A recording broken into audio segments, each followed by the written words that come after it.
All right, so this is a giant hammock that was put up in the Rose Kennedy Greenway. These are inks that you can grow in a test tube to be any color that you want and to even react to heat and light. And this is a boat that cleans up pollution from a river using plants. So what do all of these projects have in common? Well, for one, they're all really awesome. And practical, for that matter. And in fact, they're so awesome that they were funded by the Boston Awesome Foundation, what we like to think of as a MacArthur grant for micro flashes of brilliance. The Boston Awesome Foundation was started as an experiment in guerrilla funding by this guy. Tim here is frustrated not only because he's covered in blood, but also because he found that it was really hard for him to get small amounts of funding to do small projects. So he gathered 10 of his friends, some of whom are here today, and decided to start a foundation themselves. How hard can be, right? The idea was really simple. The 10 of them would each give $100 of their own money every month to something that they collectively decided was awesome. The money was given up front by giant check, no strings attached, and anyone could apply for one of these grants by answering 7 simple questions on the website. And you may think to yourself, $1,000 doesn't sound like that much money, but what we found was that there's actually this huge ripple effect that can happen. Take this guy. He first applied for an Awesome Foundation grant because he made a shoe phone, just like you see in the spy movies. And we thought, this is really cool, but you already built the shoe phone. What are you going to take the $1,000 and do with it? Why don't you come back to us with another project that you actually need money for? So he came back to us with a huge project to set up a system where mobile telephones can use mesh wireless signals to make calls. This basically means that he could set up a mobile network in places where there's no cell phone signal. So we're like, all right, here's some money. He took the money and used it to just buy 4 Android phones. Using those phones, he was able to build a prototype and test it in the Australian outback. The test was so successful that it got picked up by ABC News. And from there, he went on to get more media coverage, a university fellowship, and a bunch of opportunities to work with great organizations to further his research. That's pretty awesome. So the Awesome Foundation idea started spreading by word of mouth, like wildfire, actually. Other peoples in other cities started their own chapters. In Providence, they funded a giant guitar. In New York, they funded a laser on a magic school bus. In San Francisco, a scarf every day for 100 days. And in Ottawa, a DIY kit to turn unwanted phone books into oyster mushroom farms. All told, in the 2 years since the Awesome Foundation's inception, there are now 20 chapters worldwide with no central organization. So, other than being really ridiculous, this is actually pretty great and important because there's a bunch of features of the Awesome Foundation that are really, really unique. First of all, the trustees, right? This group of 10 trustees coming together becomes a really valuable community resource. Like this group of 10 trustees, they come from different backgrounds and unite and are able to organize across disciplinary and community boundaries. Multiply that by 20 and add to that all the people we've ever given a grant to, and we have a global, awesome network that we barely know what to do with, and I think we're going to have a summit in Geneva to figure it out.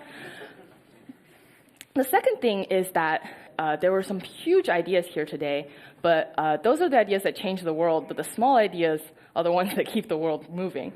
And everyone cares about something, no matter how small. Everyone in their free time tinkers, organizes, experiments, and plays. And if you give them just a bit of resources and leverage, they can actually turn into bona fide citizen problem solvers, which is great because we have a lot of problems.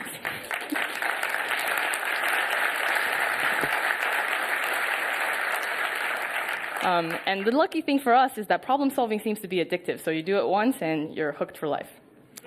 The third thing is that, like Voltron, we are a sum of our parts. Every time a new chapter joins, they bring to us new ideas from adapting the foundation to their own community, and that gets brought back into the fold. Also, because our grants are so small and we give them out every month, we can take more risks than a traditional foundation. This means that we get to adapt chapter by chapter and month by month. And finally, we tap this really, really underestimated power of joy. Without joy, the Awesome Foundation would be the cheap and effective foundation, which is a lot less catchy. So take, for example, this guy, Jeff Warren. Jeff really loves balloons, and he decided to build a low-cost kit that for $100, you can send up a balloon and a cheap point-and-shoot camera and get really high-resolution aerial images of the ground. Cheap. He took this project to Lima, Peru, where he was working with undocumented communities to teach them about urban design, but also to give them documents that they could then bring to the government to negotiate with. Effective. But what's really awesome? The fact that he's doing this with giant red balloons, right? Like, these red balloons are bringing people out of their homes. They're making the kids and the adults excited to be part of this project. And they're putting a smile on people's faces, even as they're doing something really important. And that's what we think of as quintessential awesome.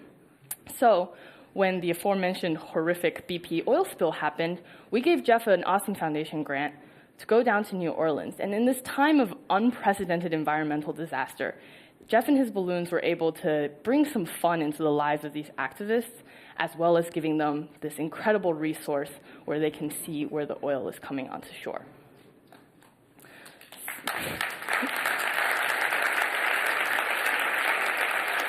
So this is actually confirmed what I had always believed, which is that the Awesome Foundation can do not just awesome, but also good. Several months prior, an earthquake had hit Haiti, and I, along with millions of other people around the world, watched and really wanted to help.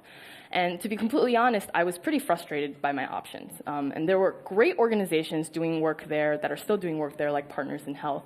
But for the most part, there was an NGO complex that was coming under attack internally and externally for a whole bunch of inefficiencies. Inefficiencies like short-term thinking that led to less than 2% of the reconstruction funding going to Haitian contractors as opposed to foreign contractors. Like parachuting in foreign experts who don't have local knowledge and letting them make all the decisions. Like not being flexible enough to deal with the changing situation on the ground and instead abiding to donor wishes and their mission statements. And finally, for distributing a lot of poverty porn, images that perpetuate an attitude of despair and victimhood and non-agency. Not awesome, right? But the more I thought about these things and why they frustrated me, the more I realized maybe Awesome Foundation was an answer to this. So I sent this profanity-ridden email to Tim and said, yo, let's maybe think about doing an Awesome Foundation in Haiti. What would that look like, right? This is imagining at the extremes. And the key point of this email, other than the profanity, is that Haiti has a lot of native awesomeness. We just need to bring that out with a little bit of support, and they should be able to deal with a whole bunch of their own problems. So earlier this year, we started the Institute on Higher Awesome Studies, a not yet accredited institute of which I am the chancellor. But the Institute's idea is to basically serve as a back end for the Awesome Foundation. We have a couple of tasks, but the most important one is starting new awesome chapters in places as an alternative to traditional aid. So we're working with the Knight Foundation to start Awesome News Task Force Detroit, the first Awesome Foundation to focus around journalism and civic media. And meanwhile, we will also be proving Newsweek wrong by starting Awesome Foundation New Orleans. So this is all very new to us, and you are all very awesome people. Thank you for being awesome today and always. Please contact us.